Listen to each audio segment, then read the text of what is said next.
नमस्कार, आप देख रहे हैं नेक्स्ट 9 न्यूज़। मैं तुषार आपके साथ। दर्शकों, आपको बता दें कि अनुच्छेद 370 मामले पर सुप्रीम कोर्ट ने सुनवाई पूरी कर दी है।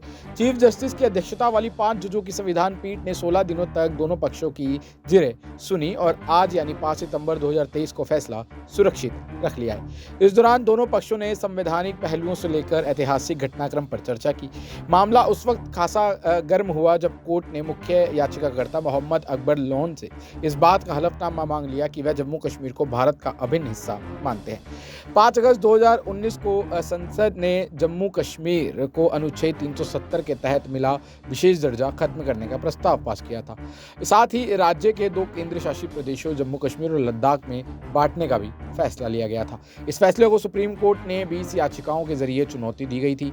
आपको बता दें कि अब इस मामले को चीफ जस्टिस डी.वाई. चंद्रचूड़ की अध्यक्षता वाली संविधान पीठ ने सुनवाई की और बेंच की बाकी सदस्य जो थे वो थे जस्टिस संजय किशन कौल, संजीव खन्ना, बी.आर. गवई और सूर्यकांत।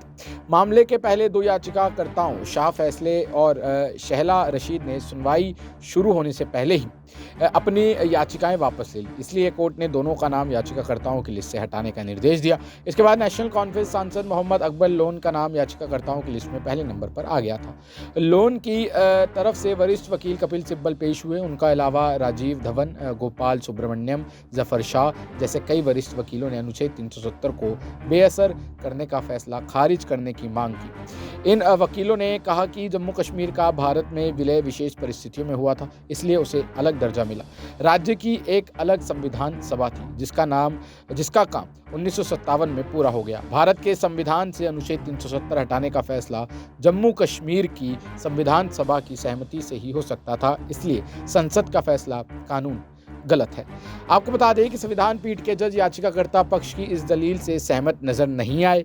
उन्होंने कहा कि 1957 में जम्मू कश्मीर की संविधान सभा खत्म हो गई, लेकिन इसका मतलब यह नहीं हो सकता कि सिर्फ इस वजह से अनुच्छेद 370 को स्थायी मान लिया जाए।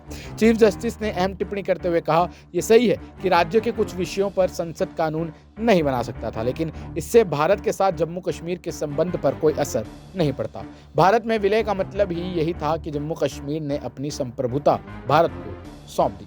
अनुच्छेद 370 को बेअसर किए जाने का विरोध कर रहे एक याचिकाकर्ता की तरफ से जम्मू कश्मीर के पूर्व राज्यपाल सत्यपाल मलिक के बयान की चर्चा की गई। एक वेबसाइट को दिए गए इंटरव्यू में मलिक ने कहा था कि वह जम्मू कश्मीर के राज्यपाल लेकिन उन्हें नहीं पता था कि 370 को लेकर केंद्र सरकार क्या करने जा रही है। उनसे कोई चर्चा नहीं की गई थी। लेकिन जजों ने इस दलील को ठुकराते हुए कहा कि पूर्व राज्यपाल ने जो कहा वह पद से हटने के काफी बाद में दिया गया बयान है, इससे मामले पर असर नहीं पड़ता है।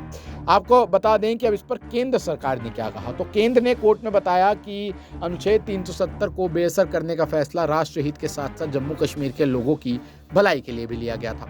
अटॉर्नी जनरल ने राष्ट्र की अखंडता के पहलू पर जोर दिया। दूसरी तरफ सॉलिसिटर जनरल ने बताया कि पुरानी व्यवस्था में जम्मू कश्मीर में अनुच्छेद 35A भी लागू था। इसके चलते राज्य में बसे लोगों की एक बड़ी संख्या को दूसरे नागरिकों जैसे अधिकार नहीं उपलब्ध थे। वह संपत्ति नहीं खरीद सकते थे, मतदान भी नहीं कर सकते थे। अब वह लोग सबके बराबर हो गए हैं। सुनवाई के दौरान सुप्रीम कोर्ट ने जम्मू कश्मीर में लोकतांत्रिक प्रक्रिया की बहाली पर जानकारी मांगी। इस पर केंद्र सरकार ने बताया कि केंद्र शासित क्षेत्र जम्मू कश्मीर में जल्द ही विधानसभा चुनाव करवाए जाएंगे। वहां पर वोटर लिस्ट को अपडेट करने का काम अंतिम चरण में है। लेकिन केंद्र के वकील ने यह भी कहा कि जम्मू कश्मीर को राज्य का दर्जा दिया जाएगा, लेकिन ऐसा कब होगा यह भी नहीं बताया जा सकता। हालांकि सरकार ने साफ किया कि लद्दाख भविष्य में भी केंद्र शासित क्षेत्र बना रहेगा। आपको बता दें कि पाकिस्तान समर्थक नारा लगाने वाले नेशनल कॉन्फ्रेंस सांसद मोहम्मद अकबर लोन ने सुप्रीम कोर्ट में हलफनामा दाखिल कर कहा, मैं भारत का एक जिम्मेदार नागरिक हूँ। सांसद के रूप में ली गई शपथ को दोहराता हूँ। मैंने भारत के संविधान को बनाए रखने और भारत की अखंडता को बनाए रखने की शपथ ली है। लोन के इस हलफनामे को अधूरा बताते हुए सॉलिसिटर जनरल तुषार मेहता ने विरोध जताया और अब ठीक 16 दिनों की इस सुनवाई के बाद सुप्रीम कोर्ट ने अपना फैसला सुरक्षित रख लिया है और जल्द ही अभी ये फैसला जो है वो सबके सामने आ जाएगा। दर्शकों, आपको क्या लगता है, क्या हो सकता है ये फैसला में नीचे कमेंट सेक्शन में जरूर बताएं और देखते रहें नेक्स्ट 9 न्यूज़। धन्यवाद।